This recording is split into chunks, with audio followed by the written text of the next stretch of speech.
The beautiful thing about democracy is our ability to improve the world through proposed ideas. If we see something we don't like, we can propose a solution and give everybody a chance to talk about it and then vote on it. If enough people like it, the policy gets implemented. That's the whole purpose of having the United States Senate and the House of Representatives. They analyze problems, propose solutions, debate the merits of the solution, and vote on whether to implement the solution. The plan proposed by the affirmative team is, of course, the same thing. It's a proposal to fix a problem and make life better. And when people debate the merits of a proposal, they always consider three important factors. First, they consider whether there really is a problem in the current system. If there truly is a problem, then we should consider the proposal. But if there's not really a problem, then maybe the proposal really isn't worth considering. Second, good leaders consider whether the problem is harmful or undesirable. If so, then we should definitely look at the proposed solution. If not, then maybe the problem is acceptable for the time being and no solution is needed. Third, and finally, we ask whether the proposed solution actually fixes the undesirable problem.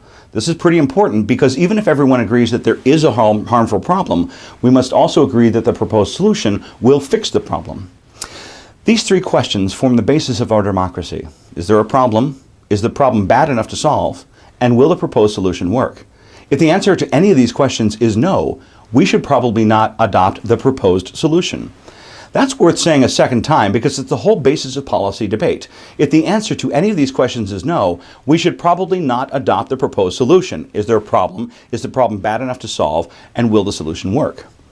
In the world of debate, we call these three questions stock issues, and it is the responsibility of the affirmative team to prove that the answer to each of these questions is yes. Thus, the affirmative team has what we call the burden of proof, because they must prove that there is a problem, that the problem is bad enough to solve, and that their proposed plan will work. If the affirmative team can't prove these three things at a minimum, they probably shouldn't win the round. Each of these stock issues has a name: inherency, harms, solvency, and topicality. We'll get to the fourth stock issue, topicality, a little later. You can think of stock issues as mini debates, and doing so might make debate so much easier to understand. And as each debater speaks, he or she will carefully navigate through each mini debate by making it clear when he or she is moving on to a different mini debate. So for example, you might hear a debater say, let's start with inherency and spend a minute or two making all the arguments or the responses to the inherency arguments. Then the debater will say something like, let's move on to the harms. And at that point, everyone else in the debate round now knows the debater is moving on to a different point in the debate. By efficiently organizing all the arguments into a debate round into specific categories, it's much easier for everyone to keep track of all the arguments in a debate round. This is a critical skill that you must master in order to be successful in debate. The first affirmative constructive is actually organized by each of the stock issues, so it's a good place to start. The first stock issue is inherency, which is a question of whether or not there is a problem stuck in the status quo. Affirmative teams need to prove that there is a problem inherent in the status quo and that the problem is going to continue until it is fixed. If the affirmative team fails to prove that there is a problem, there's not much sense in continuing the debate. As an example, many students oppose school uniforms because they don't believe that there's a problem in the first place. So why discuss the solution if we don't even agree on whether there's a problem? And because you'll propose a specific plan, you'll need to define the specific problem. For example, let's look at the National Security Agency's PRISM program, which is a computer network designed to analyze internet traffic to search for illegal activity. The NSA claims that the PRISM program isn't used to spy on domestic internet traffic. But in 2012, an NSA contractor by the name of Edward Snowden leaked evidence that demonstrated that PRISM does access internet traffic within the United States. So perhaps your affirmative plan is to shut down the PRISM program entirely. And in order to do so, you must first prove that the program exists and that it's here to stay until we do something about it. You can do this with evidence from a variety of published sources, like articles and reports available on the internet. Now, if you can't prove that the PRISM program is a problem, or you can't prove that the PRISM program is going to be a problem in the future unless we do something about it, then you can't prove that the problem is inherent. And if you can't prove inherency, you probably won't win the round. Let's move on to our second stock issue, harms. Harms is a debate about whether the problem is harmful. This is especially important because even though lots of people might argue that government spying is a problem, it might be more difficult to prove that the problem is harmful. Let's take another look at that PRISM program.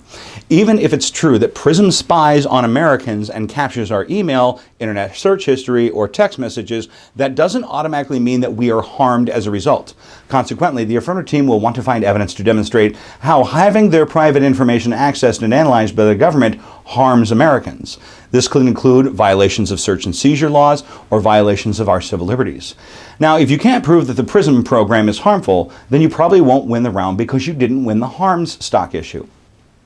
This brings us to the part of the first affirmative constructive where the affirmative proposes a plan. The plan isn't a stock issue, but since we are organizing our discussion of stock issues around the organization of the affirmative plan, we should point out that this is where the affirmative team will give the details of their plan. So let's say that the affirmative team proposes that the federal government bans the use of the PRISM network. This brings us to the next stock issue, solvency.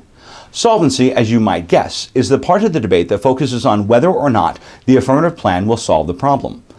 Maybe the problem really does exist, but if the affirmative plan doesn't solve the problem, then why would the judge vote for the affirmative plan?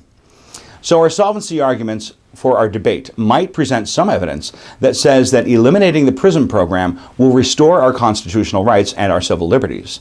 At this point, the affirmative team will move on to read one or more advantages to their affirmative case. Advantages aren't really stock issues, so we'll shift gears a bit and talk about our last stock issue, topicality. Topicality is the portion of the debate focused on whether the affirmative plan fits within the resolution. You see, the affirmative plan must do what the resolution says it must do. Topicality is much different than the other stock issues of inherency, harms, and solvency for a few reasons.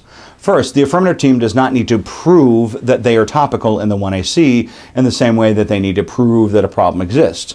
The problem is harmful and that the plan solves the problem. Therefore, affirmative teams won't even mention topicality in the 1AC. In fact, they're hoping that the negative team never mentions topicality either, since topicality arguments are only introduced in the round when the negative team believes that the proposed plan violates one or more words in the resolution. It is the job of the negative team to introduce topicality as an argument. But if and when the negative team introduces topicality, the affirmative team still has the burden of proof to prove that their plan is in fact topical. So, those are the stock issues: inherency, harms, solvency, and topicality. They aren't the only arguments you'll have in a debate round, but they will be part of every round because the affirmative team must prove all four to be true in order to meet its burden of proof. Before we finish, there's one last term that we need to cover, and it's called prima facie. Prima facie is a Latin term that means at first glance. This means that the affirmative case must absolutely present an inherency argument, harms argument, solvency argument, and a topical plan, and that they must do this in the first affirmative constructive. If any of these are missing, the affirmative case doesn't meet its prima facie burden. The term isn't used that often, and really only applies if the affirmative fails to present one of those major arguments in the first speech. But since every team does, then it's rarely an issue. And the prima facie burden has nothing to do with whether you win the argument, only whether you present the argument in the 1AC. So if a negative team ever claims you didn't meet your prima facie burden, then either you forgot to read part of your affirmative case, or they forgot to learn what the term actually means. So that's a lot for now.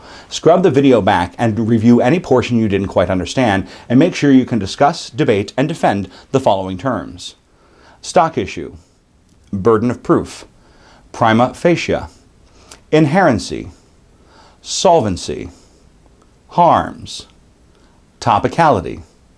Okay, that's all for now. Remember that the affirmative team needs to win every stock issue or they haven't met their burden of proof. That's all for now. Good luck, debaters.